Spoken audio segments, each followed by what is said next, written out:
The ultimate Jurassic Park iceberg. If you're like me and you want to know the deepest, darkest secrets of the Jurassic franchise, then this iceberg is for you. It's the largest, most complete, non-waffle iceberg on the internet. If you're unfamiliar with the iceberg concept, you basically start at the tip and work your way downwards. And as you continue to work your way downwards, things only get more mysterious and dark as time goes on. Things like the real-life Jurassic Park murders, Hybrid X, and Alan Grant's secret abilities. Let's start at the beginning, common knowledge tier 1. Jurassic Park lore and films. Jurassic Park is a 1993 science fiction adventure film directed by Steven Spielberg, based upon the novel of the same name, written by Michael Crichton. We'll get into that later. The story involves scientists visiting a safari amusement park of genetically engineered dinosaurs. It follows scientists Alan Grant, Ellie Sattler, as well as chaos theorist Ian Malcolm to tour the park. A disgruntled employee, Dennis Nedry, sabotages the security systems to steal the embryos for the rival company Biocen, resulting in a total system meltdown and all the dinosaurs escape because of this. The survivors eventually escape, the park becomes abandoned, and the T-Rex, ironically, becomes the hero by killing the velociraptors. Following the success of Jurassic Park, several films are now spanned: The Lost World Jurassic Park 3, Jurassic World Fallen Kingdom, Jurassic World Dominion, and the latest installment, Jurassic World Rebirth. There's also Camp Cretaceous Season 1 to 5 and Chaos Theory as spin-off shows which are also canon to the Jurassic Park franchise, but I'll get into them later. That basically completes the entirety of Season 1 because I'm not going to go over every single movie. With that out of the way, we can finally get into Tier 2. Tier 2, just below the tip of the iceberg.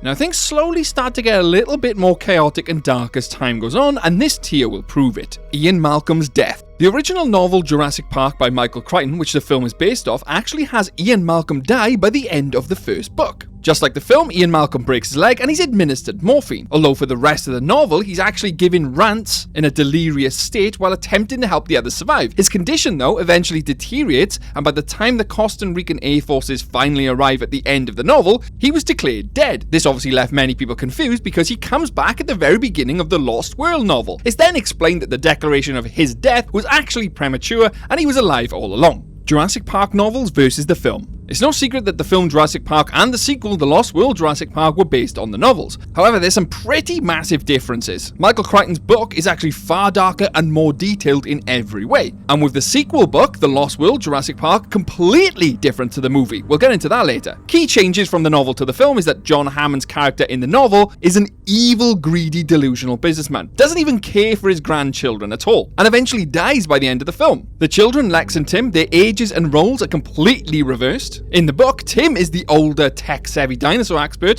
while Lex is the younger, annoying, and often whiny kid. Ian Malcolm is basically the same. Gennaro is completely different in the book. He's actually heroic and survives. Dr. Henry Wu is far more prominent and is actually killed later on in the novel, although he survives in the movie. There are several other differences, but I'd like to get into them into more depth later on. Jurassic Park Trespasser. Jurassic Park Trespasser is a 1998 action-adventure video game. The game serves as a sequel to the 1997 film The Lost World Jurassic Park, taking place a year after the film's events. Players control Anne, the sole survivor of a plane crash, and leaves her stranded on a remote island with genetically engineered dinosaurs. The video game features Richard Attenborough as John Hammond, reprising his role from the film series. The timeline is a hybrid between the novel and movie, as the Nublar incident takes place in 1989, like the novel, while the Ancient Hunters arrive at Isla Sorna in 1997, like the movie. While many elements of the backstory and lore could be adapted into the future installments of the film franchise, Trespasser's canon as a whole is a separate entity, although there are several overlaps between the movie universe and Trespasser canon. The LEGO short films and series. LEGO Jurassic World: The Indominus Rex Escape is a 5-part animated series based on LEGO Jurassic World. Each part was released on the YouTube channel of Jurassic World and LEGO over the course of the 5 days from October the 3rd to October the 7th, 2016, with the whole series merged into a 24-minute movie and a 10-minute exclusive short. The series basically parodies the main film and characters and gives us some unique backstory, but other than that, it's basically the same, although there was another spin-off, LEGO Jurassic World Double Trouble, which featured 2 Indominus Rexes, the original Indominus Rex, the white one, and a darker Indominus Rex, the sibling, which we know was eaten in the movie. Or was it? More on that later. There was also several other mini-series: Jurassic World: The Secret Exhibit in 2018, Jurassic Park: The Unofficial Retelling in 2023, and Jurassic World: Legends of Isla Nublar 2020. Just before we move on, it's important to note that none of these are actually canon to the official movie universe. The Lost World Jurassic Park arcade game. The Lost World Jurassic Park arcade game is considered by many to be one of the best light gun arcade games ever made. It was developed by Sega and based on the film The Lost World Jurassic Park and released in 1997 alongside the film. It uses the same cabinet and wiring as the original House of the Dead game. The story basically features two players as hunters on Site B, and they have to find Ian and Sarah. They fight their way through many dangerous dinosaurs that inhabit the island, with some of them directly taken from the novel and subsequent media. Interestingly enough, we see a Dinosaurus boss, a Carnotaurus in Stage 4 as a boss which has the same camouflage abilities that the Carnotaurus from the novel has, as well as having that chameleon-like identity. It features the baby T-Rex like we see in the movie, although it's brown, not green, although in the movie it was actually meant to be brown, they later changed it to green. And in terms of reception, as I said earlier, it's widely regarded as one of the best light gun games ever made, and received favourable views in its vast majority, although some people did criticise the poor story and voice acting. The Lost World Jurassic Park game. The Lost World Jurassic Park game is a high-definition 3D action video game released in 1997 for the Sega Saturn and Sony PlayStation. It's developed by DreamWorks Interactive and published by Electronic Arts. It's based on the novel and the film of the same name. The player can control 5 separate characters ranging from a compy, human hunter, velociraptor, and a Tyrannosaurus Rex. Oh, and an additional human hunter, Sarah Harding. In terms of gameplay mechanics, despite it being a 3D environment, the game is primarily side-scrolling. Features over 30 different levels and 21 prehistoric creatures. Jurassic Park Warpath. Warpath Jurassic Park is a 3D fighting game released for the PlayStation in 1999. It's the franchise's only traditional one-on-one fighter, featuring dinosaur battles in arenas inspired by the first 2 films. Funny enough, this actually features the giganotosaurus way before it was released in Dominion. You start with basic 8 dinosaurs, including the T-Rex and the Giga, with 6 more becoming unlockable, such as the Spinosaurus and Triceratops. Each creature has unique special moves and finishing bites, and you can also interact with the environment by eating power-ups like humans, goats, or even dogs to restore health during matches. Manticorp and Manticorp's Island. Manticorp is a rival bioengineering company to InGen, just like Biosyn was. It serves as the primary antagonist in Jurassic World Camp Cretaceous, and unlike its competitor, the company focuses on creating dinosaurs for illegal blood sport entertainment for elite investors. The company operated on a secretly privately owned research facility on an island located in the Gulf of Fernandez, southeast of Isla Nubla. It featured 5 distinct environments and biomes: desert, redwood forest, tropical rainforest, polar ice caps, and tropical swamp. And to manage these biomes and the prehistoric inhabitants, Manticorp utilized highly advanced robots, which they called them Brads, basically robot dinosaurs. I'll get onto them later. All in all this is canon to the Jurassic World franchise. Jurassic Park Sega.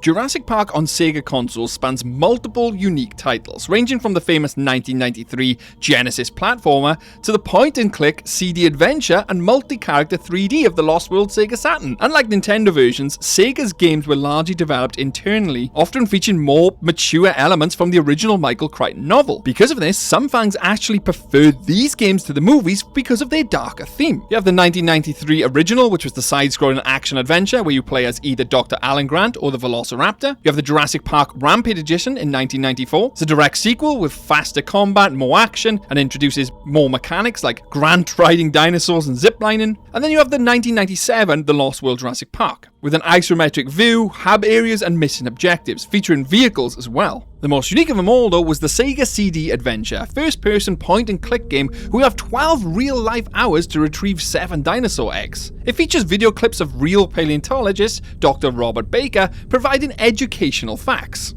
Jurassic Park NES. Jurassic Park for the NES is a top-down action-adventure game released in June 1993. It follows Dr. Grant as he tries to escape Isla Nubla by completing objectives such as rescuing Hammond's grandchildren, collecting dinosaur eggs, and eventually that will unlock the gates. The game features a largely freely explorable world, though many areas have key cards or specific tasks to get through. Collector's editions of this game right now can run from anything from £110 to over £1,000. Telltale's Jurassic Park the Game. Jurassic Park the Game is an episodic graphic adventure video game based on the 1993 film Jurassic Park. It released in 2011 for PlayStation and Microsoft Windows. The game was set during and after the events of the 1993 film. It serves as a mini-series consisting of 4 episodes, but the plot is also focused on the retrieval of the canister full of dinosaur embryos which has been lost during the film with Dennis Nedry. The game features several areas which are not explored during the original movie in 1993, and also focuses on different animals seen on Isla Nublar, such as the Troodon and Tylosaurus. This game is also considered soft canon to the movie franchise, and is something we'll actually touch on and explore in later tiers. The gameplay is a point-and-click action-adventure game in which the player uses a combination of buttons to progress. The player controls various characters throughout the game, which is played across 4 portions, known as episodes. The game has decision-based objectives as well as quick-time events that affect gameplay as well as how the story plays out. The game also features Jerry Harding, who you play as, who was featured in the original Jurassic Park, who's also father to Jess and Sarah Harding. However, Jerry does look completely different to the guy we see in Jurassic Park due to licensing laws and the original Jurassic Park actor not wanting his likeness in the game. The game released in 2011 and received a mixed reception from critics and fans alike. Tier 3. Diving just below the iceberg. This is the part of the video where it starts to descend into further mystery, dark and horror, where many things on this list will be relatively unknown to the average Jurassic Park fan, so hold on to your butts. Jurassic Park's original endings. The original 1993 Jurassic Park film actually featured 2 famously different endings. One calling the raptor pit scene, and the other is Hammond's role. The raptor pit scene had Grant use construction machinery to smash velociraptor into the skeleton instead of the T-Rex, and Hammond's role varies massively, when instead of Rexy coming in to save the group, it would have been John Hammond, holding a spaz shotgun very much like Muldoon, where he guns down the velociraptors and then gives a massive speech to the group. This is a total different contrast to the Michael Crichton book ending where the entire island was actually bombed by napalm. Brain control chips. In Jurassic World Dominion, we see the dinosaurs being herded remotely to the center of the sanctuary. Many people were left confused how they were being controlled. The answer is simple: brain control chips. I know, you're probably thinking, what the hell? Well, in Camp Cretaceous, again, which is canon, on Manticore Island, they actually insert brain control chips into the dinosaurs, being able to control them with literally an Xbox controller. They did this so they could use the dinosaurs to fight each other, kind of like Mortal Kombat, in real life with dinosaurs. And yes, this is canon to the Jurassic World franchise. Later on, Lewis Dodgson comes along and buys these control chips,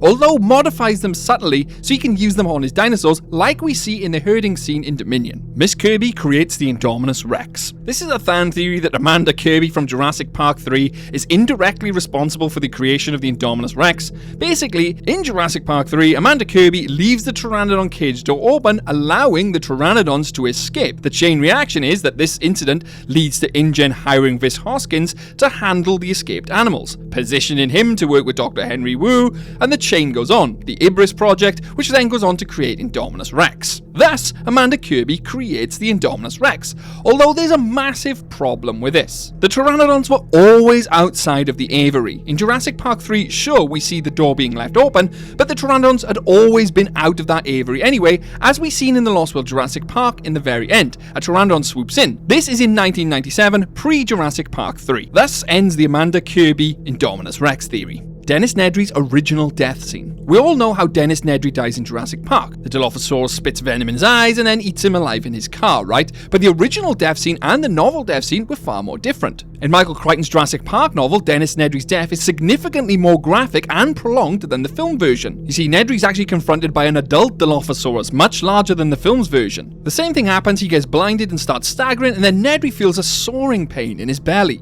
He reaches down to touch a thick, slippery mass that is surprisingly warm, only to realize with his horror that he's holding his own intestines in his hand. As he collapses, he lands on the dinosaur's scaly foot. The animal then closes its jaws around both sides of his head. Nedry remains fully conscious long enough to realize that his head is in the creature's mouth, with his final thought being a wish for it all to end soon. The many deaths of John Hammond. Believe it or not, in the 1993 movie, John Hammond was depicted to die and had several different versions of his death. They never made it even past the concept stage. You see, Michael Crichton had drafted up his first screenplay, and in one of them, Hammond is in the visitor center when he is startled by a twitching velociraptor corpse. Stumbling, he falls into the crashed scaffolding and skeleton, and then becomes trapped within. Shortly after, a pack of compies enter the visitor center from the top of the escalator and descend down to devour him. alive, his hands grasping the air as if he's pained and anguished. In another version, John Hammond is killed by raptors while that welcome video of him is being played from behind, you know, the one where you see him with Mr. DNA, is stuttering and has an eerie effect as he's literally being attacked. In this one though, he's sacrificing himself in order to distract the raptors so Lex and Tim can actually escape. This is the redeemable quality of Hammond, and it starts to form in this scene. There's another version by Rick Carter's draft where Hammond is seen in the control room during the climax, and then raptors have now broken out of their pens and have entered the visitor center.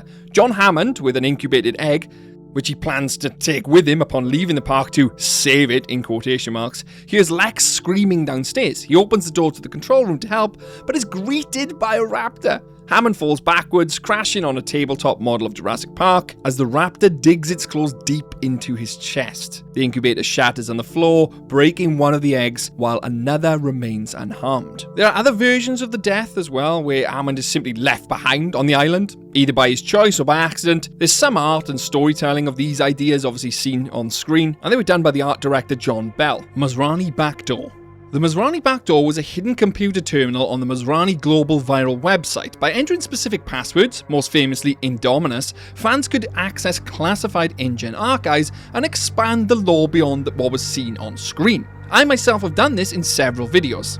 The Lost World Jurassic Park versus the film. While the Lost World Jurassic Park movie shares a basic premise with the Michael Crichton's novel, there's some huge differences. Most famously, the ending. The novel ends entirely on the island, where in the movie, the ending basically happens in San Diego with the T-Rex rampage. The novel features the DX virus, which is a huge subplot which is completely missing in the movie. And the main villains are completely different. There is no sign of Peter Ludlow, and instead the main villain is actually Lewis Dodson, where him and his company are on the island poaching dinosaurs and dinosaur eggs. Not to mention, several of the characters are completely different with changed motives. In the film, Malcolm goes to the island solely to rescue his girlfriend Sarah Harding, but in the novel, the expedition is led by Richard Levine, a brilliant but arrogant paleontologist who goes missing while trying to prove dinosaurs still exist. Not to mention, Ian Malcolm at this point doesn't have any kids. Although Kelly is still there, they're not related to him at all. And they're actually Levine's research assistants. Not to mention, this is where we actually have the first Carnotaurus scene, and the first camouflage in Carnotaurus. You see, it features a sequence where the Carnotaurus uses chameleon-like camouflage to hunt at night. This is what later influenced the Jurassic World hybrids, and what we see in the Lost World Jurassic Park game from the earlier tier. Abandoned Jurassic Park sets. While many film sets are actually demolished after production, several abandoned remnants of the Jurassic franchise still exist in the wild, particularly in Hawaii. The original main gate posts still exist. The original gates are gone, but the two massive concrete gate posts still stand. They're accessible via a massive 12.5 mile hike to the Jurassic Park gates. The Indominus Rex Paddock from Jurassic World was built in a more prominent location in Kahula Ranch and is still there today, complete with 60-foot walls and the observation deck, which you can actually visit. The Radio Tower Bunker is also still there. Paradise Park, the abandoned bird sanctuary, which was used as the abandoned visitor center in Jurassic World, is still there. Not to mention, you can visit the iconic Jurassic Falls as well as the Gallimimus Log. And while we're on a subject of abandoned attractions, this lines up perfectly with our next entry. The abandoned Jurassic Park area in Universal Studios.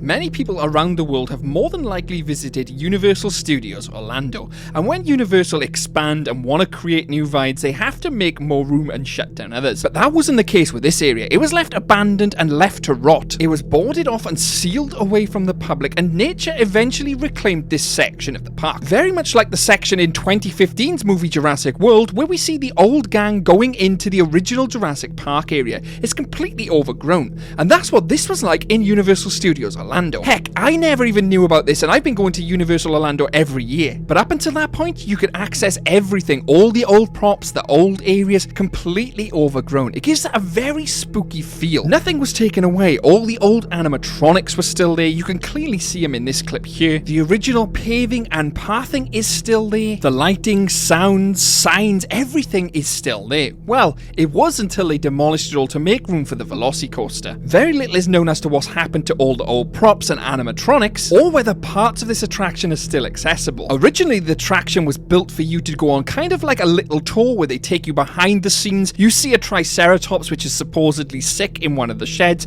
and they give you kind of like a little tour. I only wish I had this information years ago so I could have experienced it myself, back when it was active, of course. Jurassic Park 3 Spinosaurus in Camp Cretaceous. Everyone knows there was a Spinosaurus in Season 4 and Season 5 of Camp Cretaceous, although there is much speculation on whether it is the same Spinosaurus from Jurassic Park 3, mainly because there are conflicting accounts from the directors. The show itself implies it is the Spinosaurus from Jurassic Park 3, citing they took it off of Isla Sorna. Scott Creamer, who's the showrunner for Camp Cretaceous, was also questioned whether this is the same Spinosaurus. He says yes. While Colin Trevorrow, who's the executive producer for the show, was asked whether it's the same Spinosaurus, and he says because it sounds different, it's a different Spinosaurus. Therefore, there is no concrete answer whether it is or isn't. However, I myself can shed some light on why the Spinosaurus sounds different in Camp Cretaceous. You see, after Jurassic Park 3 and the mess of production that what it was, they deleted the sound files for the original Jurassic Park 3 raw. Thus, they couldn't effectively recreate it, so decided to recreate something different for Camp Cretaceous. Silly move in my opinion. Jurassic Park 3 Spinosaurus killed by raptors. There's an urban legend that the reason why we never saw Spinosaurus again on the big screen is that it was actually killed off by a pack of raptors at the ending of Jurassic Park 3. There's a variation of the ending in the original script that had a Spinosaurus being killed off by a pack of velociraptors after it attacks the group on the raft. Finally, a second alternative ending was the Spinosaurus attacking the US Marine/Navy after the group left the island. Both of these were removed due to pacing. D-Rex is not a T-Rex clone. In Jurassic World Rebirth, the D-Rex is presented as a tragic failed attempt at creating a T-Rex. This is, however, completely false. While it uses the T-Rex as its genetic base, it is a highly mutated experimental hybrid created on the secret island of Isla St. Hubert. How do we know this? Well, they already had a T-Rex clone in Rexy in 1993, and they clearly already successfully created another T-Rex in Ember. Thus, the D-Rex was not a T-Rex clone. Dr. Henry Wu's original death. Henry Wu has been a staple character throughout Jurassic Park and Jurassic World's franchise, featuring in the first movie and even in the last movie. But this is completely different in the novel, where he's killed off in the first book. It's actually one of the more gruesome deaths in the entire book. Wu is killed during a velociraptor assault on the park's hotel, when a raptor jumps onto him from the roof and guts him. Wu's intestines are then consumed by the raptor as he struggles, as he's still alive, and as he fails to fight it off. Eventually, Wu succumbs to his injuries and dies as the velociraptor eats him alive. Obviously, in the 1993 film, Steven Spielberg opted to keep Dr. Henry Wu alive. This was probably the biggest decision of the entire franchise, as Dr. Wu goes on to play a critical role in the evolution of Jurassic Park and Jurassic World Dinosaurs, the deleted Jurassic Park 4 movie.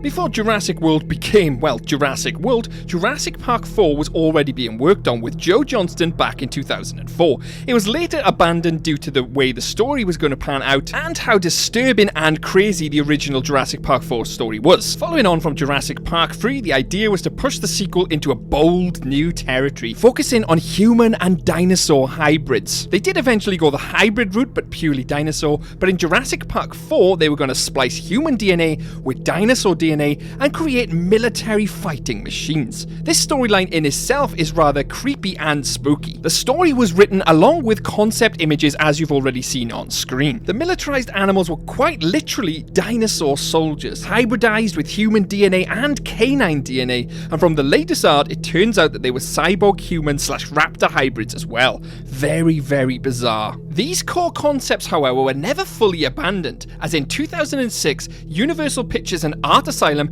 had a small Jurassic Park booth at New York Toy Fair. On display were small diorama statues of a very mean-looking Tyrannosaurus alongside a Triceratops. And as Owen Grady once said, "You want a word with your people in the labs.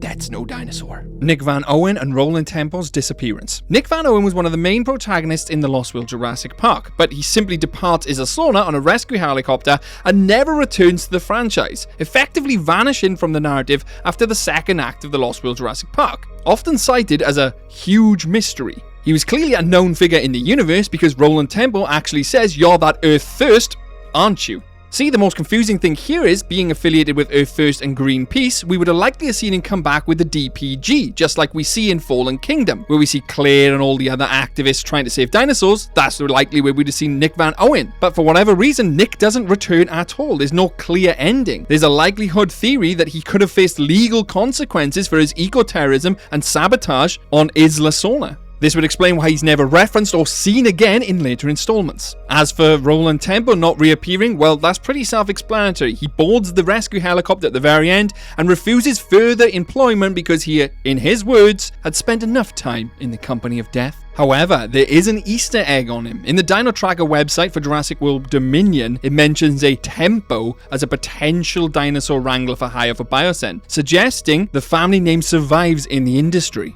The Indominus Rex wasn't fully grown. Dr. Henry Wu explicitly states that the Indominus Rex would reach 50 feet in length when fully grown, confirming the species in Jurassic World was still a sub-adult. So during the event of the 2015 incident, the hybrid was approximately 40 to 43 feet long. Think of the devastation she could have caused if she'd got to be fully grown. Perhaps she would have been unstoppable.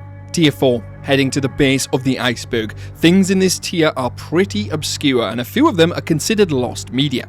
CC Hidden Adventure, Lost Media. Hidden Adventure was an interactive Netflix special where viewers would make choices for the Camp Cretaceous cast to find a hidden food stash on Isla Nublar. It was set between the events of Season 2 and 3 and it follows Darius and the other campers as they search for a secret bunker while being hunted by a Tarbosaurus. Interestingly about this, the entire thing has been classified as lost media because it's no longer available anyway and it's not available for purchase. But even more interesting than that, this special is considered soft canon, meaning the general events could plausibly fit into the timeline, but it's a multiple choice narrative. This means that it would strictly prevent it from being tied to the show's linear narrative. Showrunner Scott Creamer has stated that it shouldn't necessarily be called canon because of the divergent paths, although it does feature some really unique things, such as the Tarbosaurus, the roller coaster-like ride, and a new character, conveniently voiced by Bill Nye. Return to Jurassic Park comic. Return to Jurassic Park is a 9-issue comic book series published by Topps Comics between 1995 and 1996, acting as a sequel to the first film. It follows Dr. Grant, Dr. Sattler, and Robert Muldoon, believe it or not, as they return to Isla Nublar to investigate a mysterious military occupation. The premise is that John Hammond discovers the US Army has secretly occupied Isla Nublar and is capturing dinosaurs for unknown reasons. The mission is that Hammond recruits Grant, Ellie, and Muldoon, who is alive in this continuity, but that's something we're going to talk about later, to infiltrate the island via underwater jet skis to uncover the truth behind the mysterious green flame, which is on the last tier of this video because it's bonkers. It ran for 9 issues and is served as the final anthology of the prequel story before it transitions into the Lost World. In terms of canon status, it's considered non-canon to the official films. This moves us nicely into the next one. Robert Muldoon survives Jurassic Park. We all know of the legendary clever girl scene in Jurassic Park where Robert Muldoon comes face to face with the velociraptors. We see the velociraptors attack him and it is assumed he dies from them injuries. But in the novel, this isn't the case at all. Robert Muldoon is attacked by the velociraptors and he manages to escape by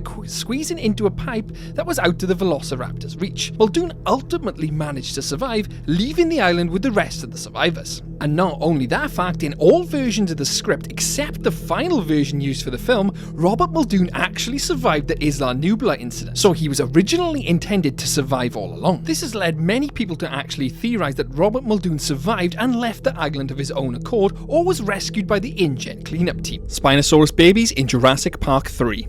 Have you ever wondered why that Jurassic Park 3 Spinosaurus follows the humans absolutely everywhere on that island? Seems almost unnatural, right? What was if I told you it was because of revenge? In early pre-production drafts, it included a sequence where a mercenary actually killed a Spinosaurus hatchling, motivating the adult's relentless pursuit across the island to catch the humans. This discarded concept actually gave it a valid reasons for its aggression, similar to the T-Rex's behavior in The Lost World. This is actually confirmed in this piece of dialogue right here. And I do remember sort of volunteering the idea that, hey, maybe one of the mercs kills a baby Spinosaurus, and that's what pisses off the parent Spinosaurus, and that's why it pursues them through the whole story, you know. But you only have so much time, even though it's a 2-hour feature. There's only so much time that you have with these kind of pictures to formulate that kind of stuff into the story structure, you know? The mystery of the SS Venture. In The Lost World Jurassic Park, we see the ship, the SS Venture, coming into port without any crew at all, wondering what had actually happened to the crew. The film leads us to believe that it's the Tyrannosaurus, although there's several things wrong with this on-screen explanation. One, the severed hand found on the ship's wheel remains the primary source of debate, as it's the T-Rex apparently which has killed all the crew, although the T-Rex's size would make it physically impossible for it to reach into the bridge without destroying the structure. You see, there was a deleted script which actually had a pack of velociraptors that board the ship on Isla Sorna, kill the crew, and then escape at the harbour just before the ship docks. Obviously that was deleted, so we can't use that. A fan theory speculated that pteranodons attacked from above, and that compies had scavenged any remains after the T-Rex rampage. You see, the crew accidentally overdosed amphetamines into the T-Rex to prevent it from going into a coma, because they initially overdosed it on sleeping sedative. Obviously, this awoke the T-Rex, broke its harness, and went on a mad-fueled rampage. Eventually, one of the crew members lured the predator back into the cargo hold, and the reason why they couldn't show a destroyed structure on the boat is that production storyboards indicate that the wheelhouse should have been damaged, but the filmmakers were restricted by their inability to damage the actual rented ship they used for filming. The OG's Brachiosaurus death. In Jurassic World Fallen Kingdom, we obviously see the volcano erupt, and there's a very heartbreaking scene which sees the Brachiosaurus running towards the ship as it departs the dock, asking to be picked up and not be left behind to be engulfed in flame. That Brachiosaurus which we see die in Fallen Kingdom is canonically confirmed by the director J.A. Bayana to be the exact same individual seen by Alan Grant and Ellie Sattler in the original 1993 Jurassic Park. Her death serves as a symbolic end of an era for the franchise and of John Hammond's vision. Underground facility under Isla Nublar. There's an entire underground network of research labs, corridors, and even a tram system that runs below Isla Nublar. This is never fully explored or even mentioned in any of the films, so how do we know it exists? Well, in Camp Cretaceous, we actually see the room where they keep E750, which is the first ever hybrid created before the Indominus Rex. It shows us that there's an underground facility, and it has a sign on the wall indicating danger of trains/trams. You would only have them if there's a huge distance to be covered across the island, meaning a huge underground network and facility. Jurassic Park 3's boat mystery. In one of the opening sequences for Jurassic Park 3, we see the boat crew of the Dinosaur abseiling company mysteriously disappear in about 15 seconds, with many people still wondering what attacked the boat crew today. Well, there's several suspects, but the film actually wants us to believe it's the Spinosaurus. Although there are several problems with this theory, the Spinosaurus simply couldn't board that boat without causing any type of serious damage, which there is none seen on that boat. The fact that we hear no screams or any audio indication at all, one could even say that the Spinosaurus wouldn't be able to swim that far out to sea or even keep up with the boat, although Rebirth shows us that Spinosaurus can do that. In the original script, it was indicated that it was meant to be pteranodons which attacked the boat, because Dr. Grant's group would find a wrecked boat and recognize triple slash marks identifying it as pteranodons as the culprit. Many people believe that was impossible because they were locked into the aviary until the third act, creating a major continuity hole, but as I said in an earlier entry, pteranodons had always been on that island since 1997. They were never locked in the birdcage. The ambiguity is largely the result of a chaotic production. The script was being written and filmed as it occurred, leading to several deleted concepts throughout. They intended it for it to be the pteranodons, then they switched it to the Spinosaurus, and the actual storytelling for that scene doesn't match up. How did Eric Kirby survive 8 weeks on Isla Sorna with the Spinosaurus? Well, believe it or not, there's actually a Jurassic Park adventure book trilogy that is a series of original digest novels that expand upon Eric Kirby's life on Isla Sorna. These are often mistaken as comics, although they are actually books, and they were released alongside Jurassic Park 3, and they follow Eric Kirby's 8-week survival mission and his subsequent missions with Dr. Alan Grant. It tells us how he survives his parasailer accident, the death of Ben, how he gets T-Rex P, and how he evades the Jurassic Park 3 Spinosaurus. Tier 5, the bottom of the iceberg. Many things on this list will not even be heard of by the casual Jurassic fan, and some of them are outright insane. The Mosa from Jurassic World is dead. In the dive bar scene in Jurassic World Rebirth, on the wall can be seen a picture of a dead Mosasaurus washed up on the beach, presumably killed by the hunters seen around it. This was actually part of a scrap death scene where the deleted concept image depicts the original Mosasaurus washed up on the shore, like I said earlier.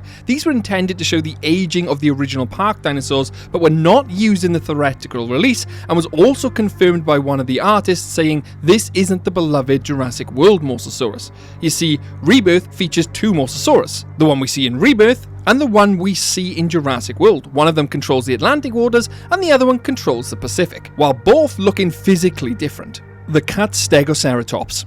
The Stegoceratops is a cat hybrid seen on Dr. Wu's computer in his lab screen in Jurassic World. You see, the Stegoceratops was originally intended to appear in a forest encounter during the first Jurassic World scenes. The scene was fully planned out and reached the concept art stage before being scrapped, so Owen Grady and Clay stumble upon the Stegoceratops while searching for the escaped Indominus Rex. It was meant to show that the Indominus Rex wasn't a one-off experiment, but rather part of a larger initiative by Dr. Henry Wu, which would create multiple hybrid species. But alas, Trevorrow felt that introducing a second herky-jerky, as he says, hybrid would distract the audience and diminish the unique threat and mystery of the Indominus Rex. Jurassic Park's original marine facility.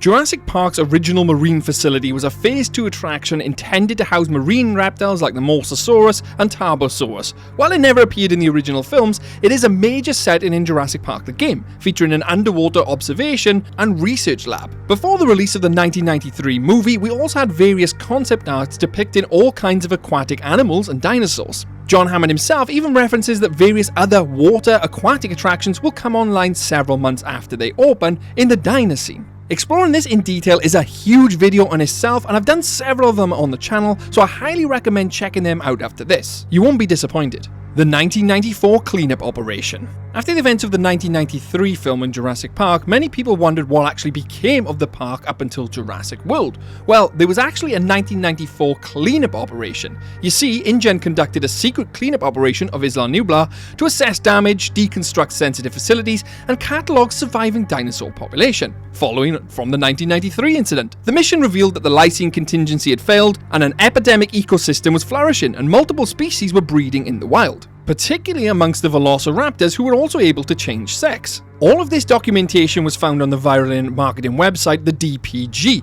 before the release of Fallen Kingdom, and all of it considered canon to the movie franchise.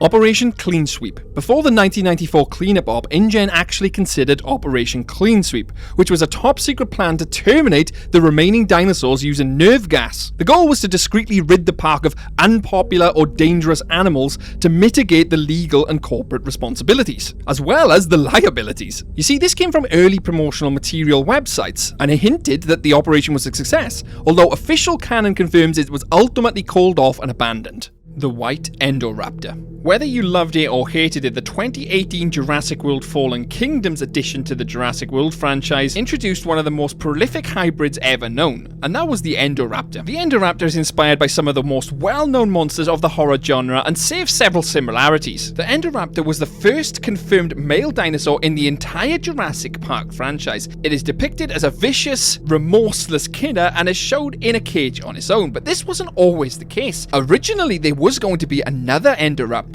a white one. However, the Indoraptor pictured in the movie was going to fight and kill the white one, which is shown in concept art of the creature. However, this scene and the Indoraptor altogether was scrapped for some unknown reasons. What is interesting is it shows the two Indoraptors have grown up together and thus developed social skills. Ultimately, if they had a story planned out or if they had other plans, it was cut from the movie. The Black Indominus Rex. The 2015 movie Jurassic World featured the indomitable Indominus Rex, a huge hybrid killing machine. Many people believe she was the only one of her kind, but this isn't entirely true, as there was another, the Black Indominus Rex, and many people believe that she ate this at birth. That is completely incorrect. She actually killed the other Indominus when they were in the paddock together. This is never fully explained in the movie, and they lead us to believe that she actually killed the Indominus during the hatching phase, but that's not entirely true. The exact point in which the white Indominus killed the black Indominus is unknown, but it's obviously prior to the events in 2015, and the fact they were in the paddock together to allow this attack to take place. These events are indeed canon to the Jurassic World franchise, and very little information is out there on this entire event, but you can find all that information you need on my channel. But after you've finished watching this, Jurassic World's Megalodon. Megalodon officially exists in the Jurassic World universe, with its first physical appearance in film in Jurassic World Rebirth as a skeleton.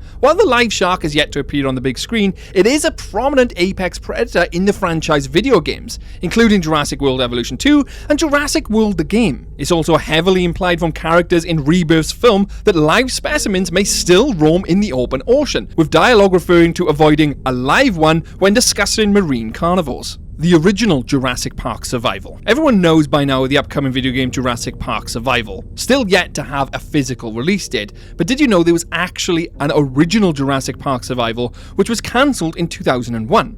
Developed by Savage Entertainment, the original 2001 title was intended as a tie-in for the Jurassic Park 3 game, featured an original story, and it was set on a secret third island. Described as Die Hard meets Jurassic Park, it was a third-person perspective similar to Tomb Raider. The protagonist was a guy called David Vango, a security technician sent to aid scientists, who must rescue them after an attack by a shadowy organization seeking dinosaur DNA. Kinda sounds like Biosyn to me.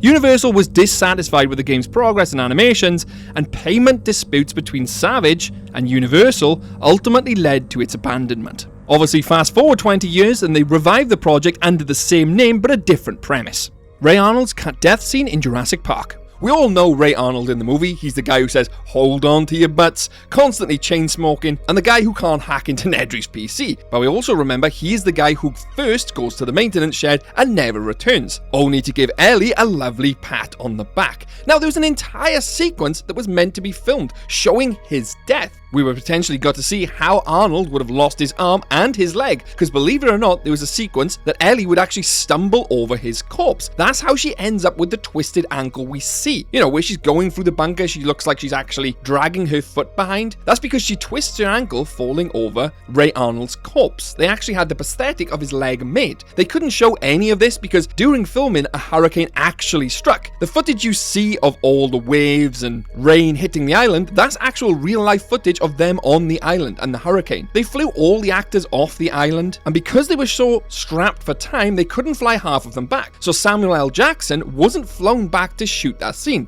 They decided to cut it entirely and thought it was a good idea because of the gruesomeness as well. There was also a scene where Ellie Sattler was in the maintenance shed and she was trying to turn the power back on, and a raptor would actually grab her. This was removed though, because if she did get grabbed by the raptor somehow, it would have left a horrible wound, so they decided to cut that scene. Jurassic World's other hybrids. We spoke earlier about seeing the Stegoceratops on Dr. Wu's PC in his lab, but there's also another 2 hidden hybrids and further hybrids seen in Camp Cretaceous. In the 2015 movie, we see an unidentified Pachycephalosaurid hybrid and also an unidentified therizinosuaurs hybrid. But Camp Cretaceous directly references Wu's hidden research through his private laptop, which the Nublar 6 discover in his lab. It shows the E750, which we know as the Scorpius Rex.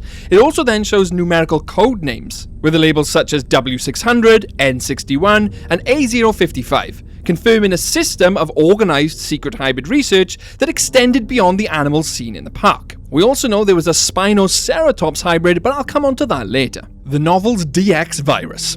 This was a virus which was never shown on screen, but featured very briefly in the novel. And I know this sounds crazy, but it's very akin to Primal's version of the Plague of Madness. But in summary, it's one of the most horrifying pieces of dinosaur media in recent history, hell, even of all time. And the fact that something like this existed in Jurassic Park blew my mind, so I had to continue researching it. And what I found was completely shocking. Not only did a disease like the Plague of Madness exist in Jurassic Park, it literally ravaged the entire population and was an overarching story point in the Lost World. Now, don't get me wrong, it doesn't turn the dinosaurs into zombies like we see in the Plague of Madness, but it does a pretty damn good job, and the result is exactly the same. They both result in death. Now, that's all I'm going to say on this piece of media, because I did a huge video on that, and I recommend checking it out after this. Project Evolution. Project Evolution was a 2002 Halloween Horror Nights haunted house at Universal Studios and a scare zone. It featured a dark alternate timeline where InGen scientist Dr. Burton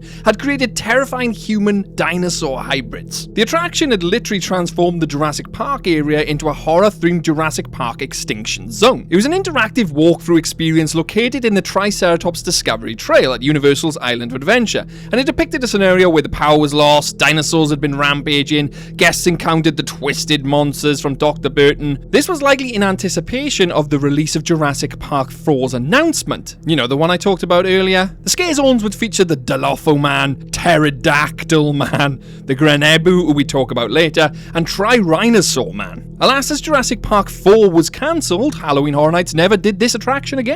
Dennis Nedry's body. In Jurassic Park and in the novel, Dennis Nedry perishes to the Dilophosaurus, but what actually becomes of his body? You see, it's never referenced or even talked about ever again. There is a deleted scene in the Lost World Jurassic Park where InGen is being sued by family members for various amounts, but it doesn't really mention Dennis Nedry. Although in the 1994 canon cleanup operation, they do find Dennis Nedry's remains and Jeep, meaning Dennis Nedry's remains were actually recovered. This is totally different to the novel, however. I was presumed that Nedry's remains were literally bombed to oblivion because of the napalm bombings.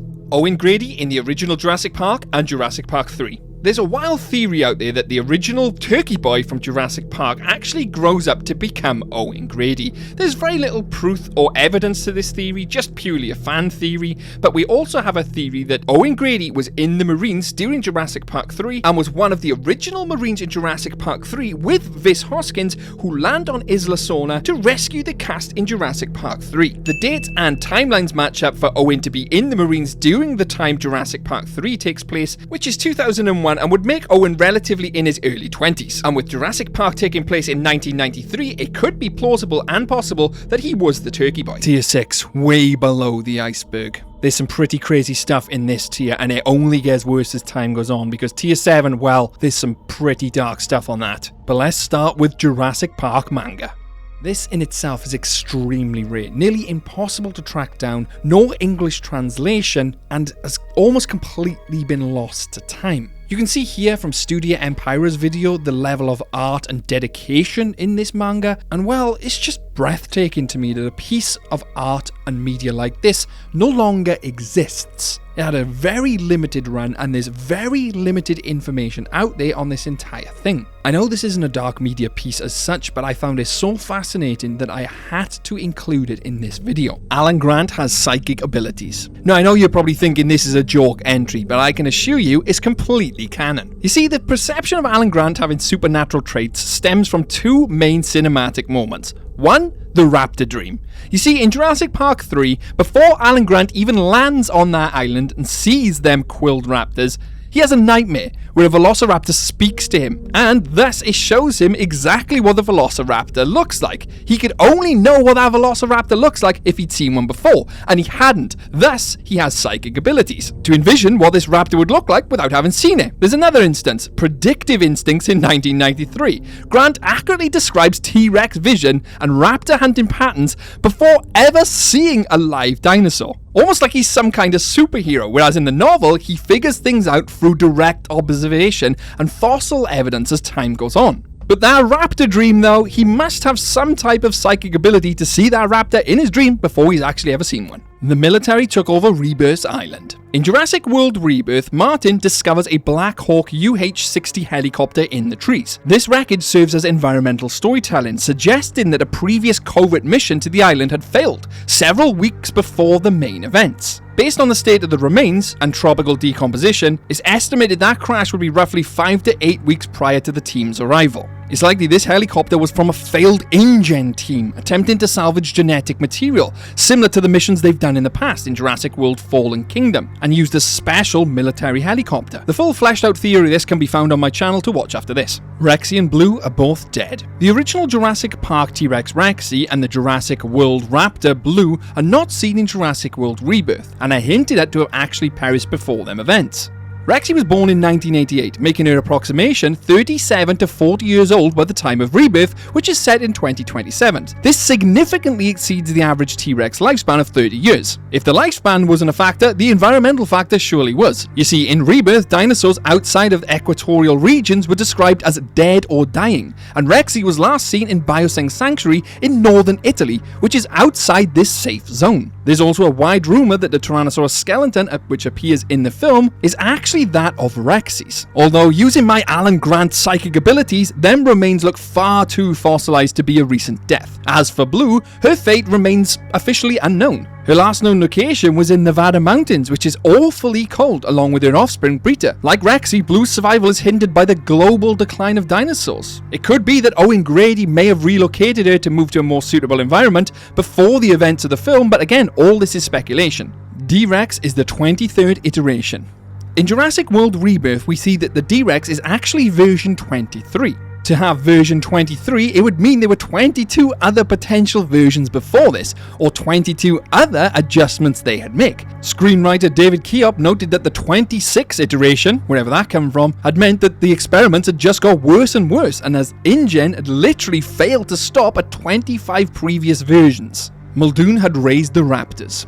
As stated earlier in the Topps comics, Robert Muldoon survived his raptor encounter and was later forced to train a new pack of younger raptors. While he originally advocated for their destruction in the film and novels, the comic sequel Jurassic Park Raptor features a storyline where Muldoon and Alan Grant are coerced into domesticating 5 young raptors and hatchlings after the initial park incident.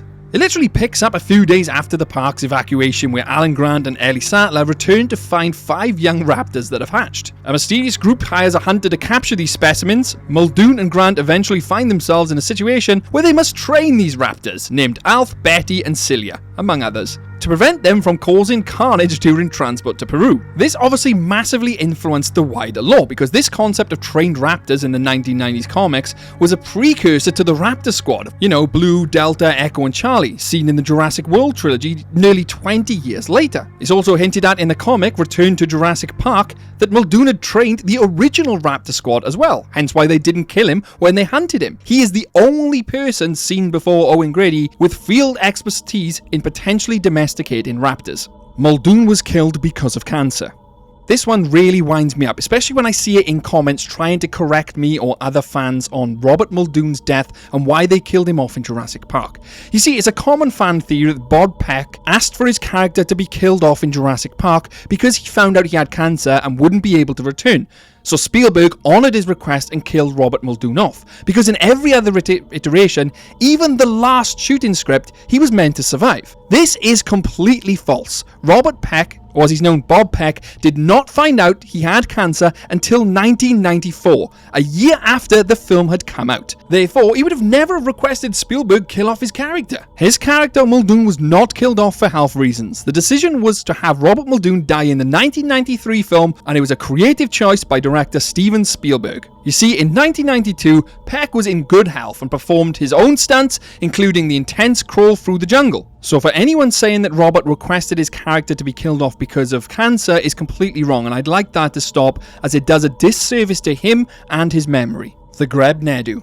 The Grebnedu was a genetically modified marine animal hybrid created by Dr. Burton during the Halloween Horror Nights Project Evolution. It's a large snake-like creature with a large head, massive fins and a long split jaw with a sharp beak above that, with a body kinda like an octopus apparently. The creature has escaped from the Jurassic Park base and is surviving in the wild. The creature appeared at the end of the experience by popping its head out the bushes, and it would scare the guests. There is no confirmed footage of the Grebnedu at the attraction at all, thus potentially making it lost media. However, there is an advertisement video of the event that it contains a scare that appears like it may be the Grebnedu at the end. And if you ever saw the Grebnedu, I'd love to hear this in the comment section below. And if you have any pictures or videos, by all means send them to me. Of the Grebnedu, that is. Ben Hildebrand's death. In Jurassic Park 3, it shows us the skeletal remains of Ben Hildebrand's death, and at first glance you think it's relatively straightforward that he died from internal injuries. However, Ben Hildebrand is missing the bottom part of his legs, leading to other theories that Ben Hildebrand was actually killed by a pack of raptors. Especially as the recovered camcorder shows that Ben was alive for a short time after the crash and quite corpus mentis. He actually helps Eric Kirby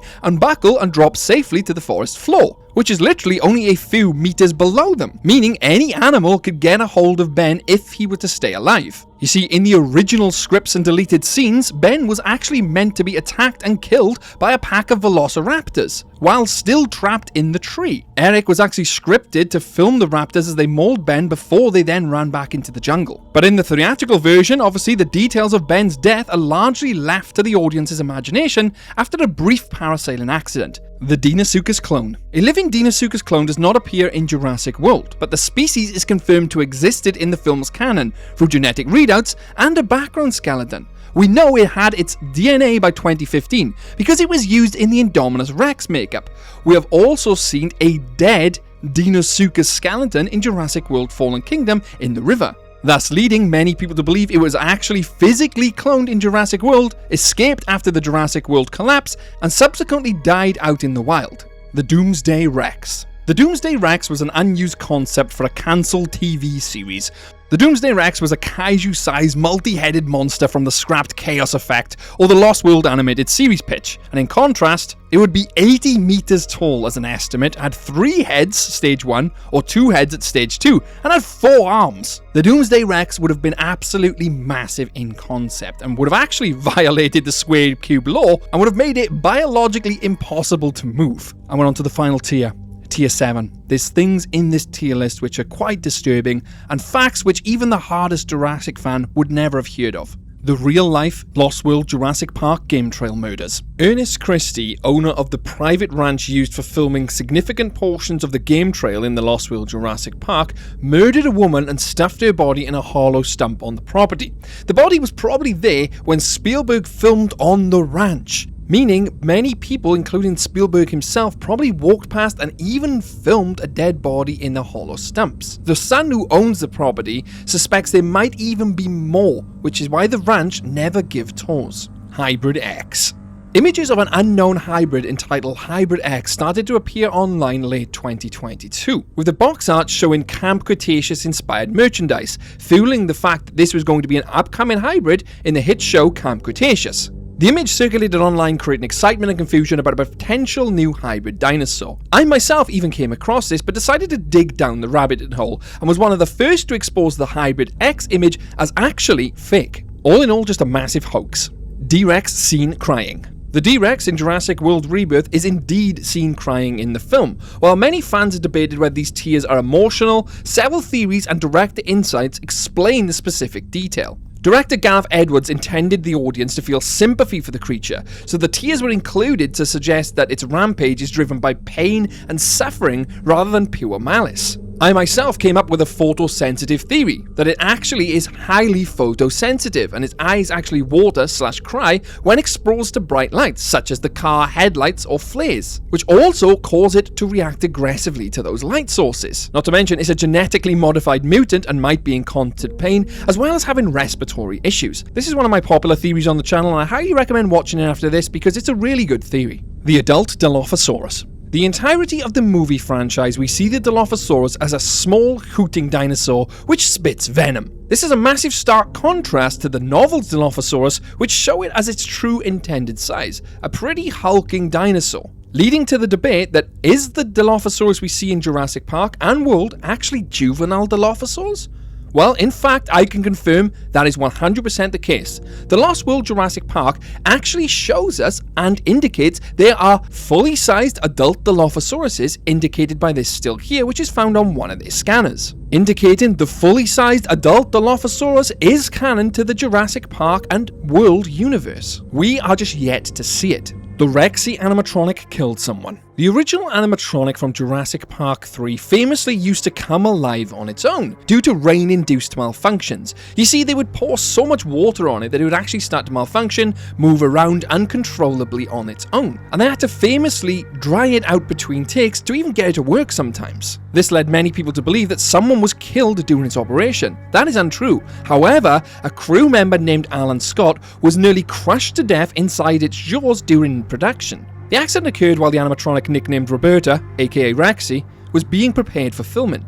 Alan Scott had to crawl inside the T-Rex mouth to glue down its foam rubber skin. While Scott was inside, a sudden power outage or system reset caused a massive hydraulic head to lose its position and start to collapse. Scott managed to curl into a ball to avoid being crushed by the internal metal sheets and powerful hydraulics as the head descended. Once the head reached the ground, other crew members pried its jaws open and pulled him out. He emerged though without any serious injury. There was also a moment where Rexy breaks the glass of the roof of the Ford Explorer with the kids inside. That was actually an accident. The animatronic was only supposed to nudge the car, but the extra weight from the rain caused it to smash the plexiglass. It also chipped Rexy's tooth, and that's why we see her famously with a chipped tooth at the front of her jaw. They kept that throughout the series as a reminder. Giant bugs in Jurassic Park.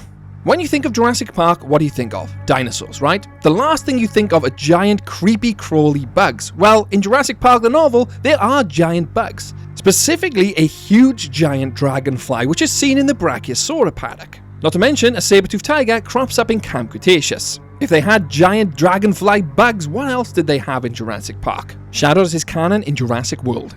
Yes, it's me. If you type in Shadows on Masrani Global, you can find a specific wording which comes up, meaning Shadows, myself, is canon in Jurassic World. Hammond's original death mentioned in Camp Cretaceous. In Camp Cretaceous Season 1, Hammond's original death from the novel is actually referenced in the movie universe. That the original park owner broke his ankle here and then was eaten alive by compies. That's not true. John Hammond died of natural causes. Where'd you hear that? Read it somewhere? I'm kind of obsessed with theme park deaths. Obviously, they immediately say this is false, but that's actually what happened to him in the novel. The Green Flame. Now, this one is absolutely bonkers. The Green Flame is a famous unsolved mystery from the Topps comic series Return to Jurassic Park, which I've mentioned several times throughout this iceberg. It was a major plot device that never received an official explanation before the comic line was cancelled. You see, the mystery is that it was depicted as a massive green pillar of light or fire shooting into the sky from a secret military facility on Isla Nublar. This green flame had the strange ability to drive humans insane, or into a trance-like state, and make dinosaurs violently enraged. In the comics, Alan Grant and Ian Malcolm and Andy Sattler returned to the island to investigate this secret green flame, which was being protected by the US military, who were even ordered to execute the heroes to keep it secret. And this is where it gets bonkers. There's an alien connection. Writer Stephen Englehart hinted that the flame might be linked to aliens. He later clarified that it was intended as a homage to the Green Lantern Corps, representing willpower, but he kept the specifics vague on purpose, obviously potentially to avoid copyright. Green Lantern Corps is now canon in the Jurassic franchise. Dr. Gustavus experiments. Dr. Gustavus was a mad scientist featured again in Return to Jurassic Park because this comic is just bonkers. He operated a secret unsanctioned laboratory on Isla Nublar during the events of the first film, performing extreme genetic experiments that InGen was entirely unaware of. He created super dinosaur experiments. He used mutagenic agent on dinosaur eggs to create what he called a superior race. Kinda sounds like the Jurassic Park 4 script. His goal was to force millions of years of evolution to happen in just a few generations, creating hyper-intelligent humanoid dinosaurs. His creations were as follows. He had Gideon, which was a dinosaur with heightened intelligence and dexterity, which famously turned against him and actually shot him in the chest with his own pistol. There was mutant pteranodons, watchdog triceratops, which was like a mini guard dog-sized version of the herbivore, and various other modified versions of dinosaur bird plumage. The experiments ended in disaster though during a tropical storm after Gideon, his own creation, had shot him in the chest, like I said, and his cliffside laboratory, which was on the edge of a cliff, gave way. The lab, the doctor, and his mutants all fell into the sea and drowned. The Paddock 10 monster. In the Jurassic World film universe, Paddock 10 is a mystery that has never been officially revealed on screen. Its existence is referred to because of Paddock 9, which houses the T-Rex, and Paddock 11, which is the Indominus Rex containment pen, which begs the question, what was in Paddock 10? Many fans believe that Paddock 10 was intended for a Spinosaurus, potentially the individual from Jurassic Park 3, that was rumoured to have been moved to Isla Nublar before its death. You see, in deleted concept art for Fallen Kingdom, there was supposed to be a Spinosaurus seen on Isla Nublar. The only way that would have got there is if it was in Jurassic World. It could have been one of the off-display dinosaurs seen in Camp Cretaceous, Fallen Kingdom, or other media such as the Tarbosaurus, Allosaurus, Carnotaurus, Baryonyx. The list could go on. I myself have several theories on this and stuff we haven't covered. I highly recommend checking them out as well after this. The abandoned Spinoceratops hybrids. Can you remember the Spinoceratops hybrids created in Camp Cretaceous?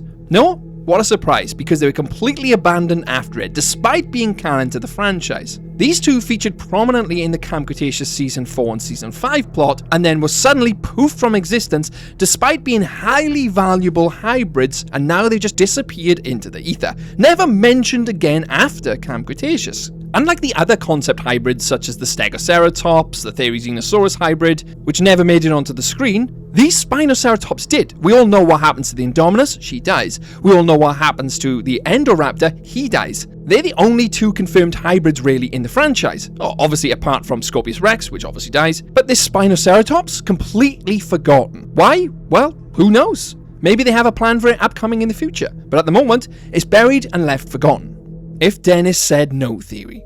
The if Dennis said no theory is a popular what-if scenario among fans that explores how Jurassic Park would have functioned if Dennis Nedry had rejected Lewis Dodgson's bribe at the start. Everyone says Jurassic Park's incident would have never happened if Dennis Nedry said no. That isn't the case, as Ian Malcolm kindly points out. Dennis Nedry only exacerbated the situation. You see, dinosaurs were already breeding before Dennis Nedry shut off power to the park. Dinosaurs were already escaping. Raptors had already escaped, hence why they put them in the raptor containment pen. The raptors were already out into the park. They had to move them because they escaped and bred several times. The park didn't even know they were breeding. It would have just been a matter of time before them breeding dinosaurs out in the open, the velociraptors, would have come back around and attacked someone, killed someone, shutting down the park in itself. They might have not had the deaths we had in the movie, but there would have been other deaths involved, resulting in ultimately the same fate of InGen's collapse and the park's collapse. Now that's chaos theory. If you've made it this far into the iceberg, I thank you so much. And if you've enjoyed it, please hit that like button, subscribe, and check out all the other videos I've mentioned on the channel. I've also got my own Instagram, so feel free to follow that where you can see me doing all kinds of Jurassic Park stuff,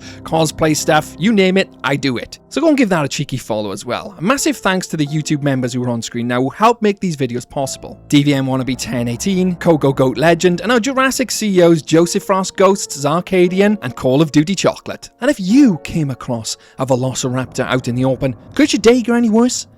You bet Jurassic can. Catch you later.